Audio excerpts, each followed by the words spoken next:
Assalamualaikum warahmatullahi wabarakatuh. Di sini saya akan mempresentasikan hasil dari kelompok kami, kelompok 7, yang beranggotakan 1. Dika Mahendrianko, kedua Vita Aunika, ketiga Destia Silvi Antikasari, yang bertemakan Aam dan Kas. Pengertian Aam. Aam menurut bahasa artinya merata atau yang umum. Sedangkan menurut istilah ialah lafaz yang meliputi pengertian umum terhadap semua yang termasuk dalam pengertian lafaz itu, dengan hanya disebut sekaligus. Dengan pengertian lain, al-a'am adalah suatu perkataan yang memberi pengertian umum dan meliputi segala sesuatu yang terkandung dalam perkataan itu dengan tidak terbatas. Misalnya, al-insan yang berarti manusia.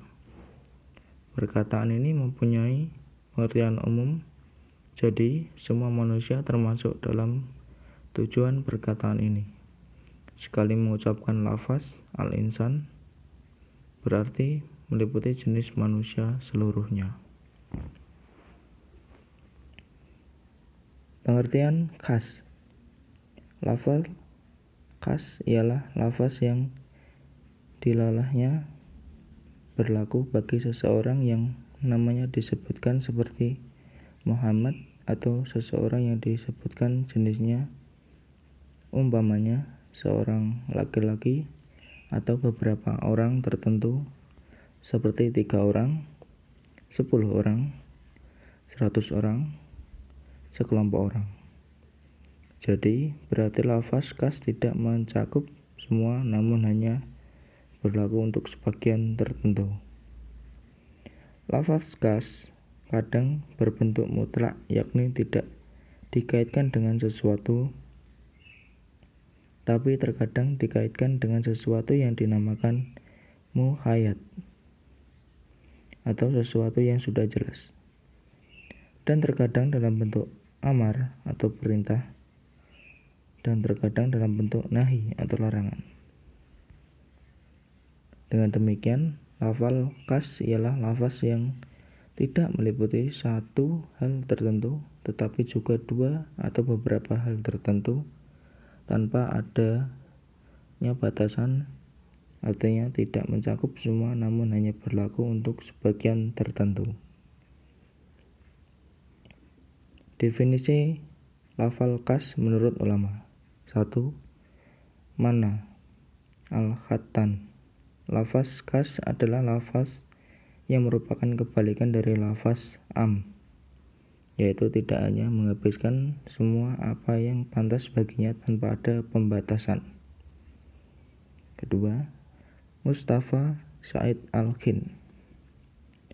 Lafaz khas adalah setiap lafaz yang digunakan untuk menunjukkan makna satu atas beberapa satuan yang diketahui. 3. Abdul Wahab Khalaf. Lafaz khas adalah lafaz yang digunakan untuk menunjukkan satu orang tertentu. Dalalah lafaz a'am. Bagi jumhur al-ulama, sejak semula lafaz al-am itu zani dalalatnya. Oleh karena itu dapat ditaksis dengan dalil zani lainnya seperti kabar, ahad, atau qiyas.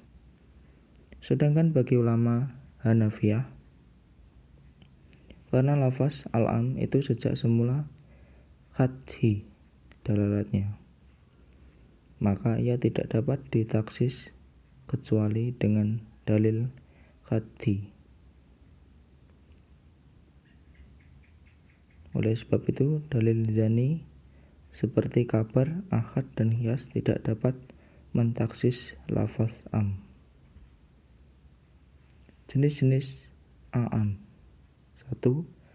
Lafal kulun, jami'un, kafah, masya, atau artinya seluruhnya.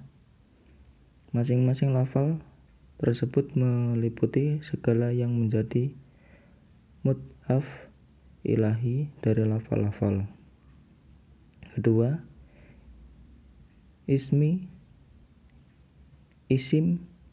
istifham ialah man atau siapa, ma atau apa, aina ayun atau di mana, dan mata kapan. Isim syarat seperti man atau barang siapa, ma atau apa saja, dan ayun atau yang mana saja. Keempat, jam'ah yang ditakrifkan atau makrifat dengan alif lam atau dengan idhafa. Kelima, isim mausul atau aladzi, aladzina, allati, ma, dan sebagainya. Pentaksisan lafal a'am. Menurut Qudari dalam bukunya Usul al-Fiqh, taksis adalah penjelasan sebagian lafaz am, bukan seluruhnya, atau dengan kata lain menjelaskan sebagian dari satuan-satuan yang dicakup oleh lafaz am dengan dalil. 1. Mentaksis ayat Al-Quran dengan ayat Al-Quran. 2. Mentaksis Al-Quran dengan as-sunnah. 3. Mentaksis as-sunnah dengan Al-Quran. 4. Mentaksis as-sunnah dengan as-sunnah. 5. Mentaksis Al-Quran dengan ijma. 6. Mentaksis Al-Quran dengan qiyas. 7. Mentaksis Al-Quran dengan pendapat sahabat. Hukum kas. Apabila lafaz kas dikemukakan dalam bentuk mutlak tanpa batasan apapun, maka lafaz itu memberi faedah ketetapan hukum secara mutlak selama tidak ada dalil yang membatasinya.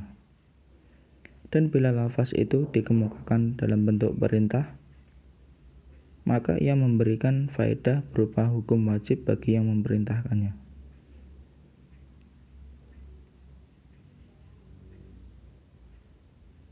Atau ma'mur bih,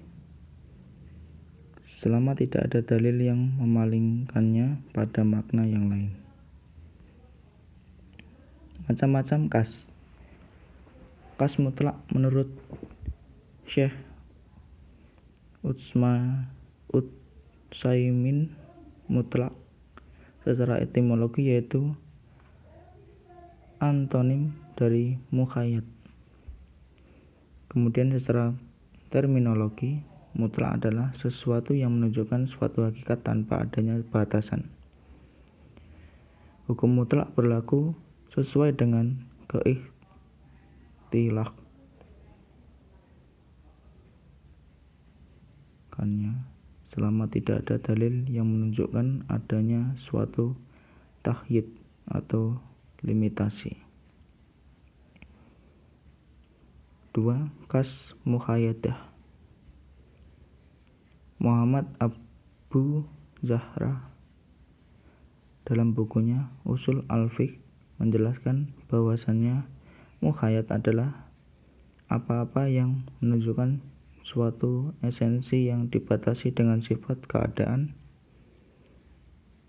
huyah, dan syarat. Hukum mukhayyad wajib diamalkan sesuai dengan apa yang telah ditakyid selama tidak ada dalil yang menghapus atau membatalkan takyid tersebut. 3. Khas amr. Jika lafal khusus yang terdapat pada nasyara itu berbentuk perintah atau bentuk berita yang bermakna. Perintah berarti menunjukkan kewajiban, yakni menuntut secara tepat dan pasti terhadap perintah tersebut. Contoh pada lafal ayat fakulu fasrabu, pada lafal tersebut perintah akan tetapi memiliki hukum yang mubah. 4. Kas nahi. Nasyara itu berbentuk nahi atau bentuk berita yang bermakna larangan, berarti menunjukkan suatu keharaman, yakni menuntut untuk tidak melakukan yang dilarang secara tepat dan pasti. Sifat kas. Lafaz kas itu dalam nasyara kadang-kadang datang secara mutlak tanpa diikuti oleh suatu syarat apapun. Kadang-kadang muqayyad, yakni dibatasi dengan suatu syarat. Kadang-kadang datang dengan sighat atau bentuk al-arm, yakni tuntunan untuk dilakukan suatu perbuatan, dan kadang-kadang dengan sighat al-nahy, yakni melarang mengerjakan suatu perbuatan. Dengan demikian, pembahasan tentang kas ini mencakup lafaz al-mutlaq, al-muqayyad, al-am, dan al-nahy. Terima kasih. Jika ada salah kata, mohon dimaafkan. Wassalamualaikum warahmatullahi wabarakatuh.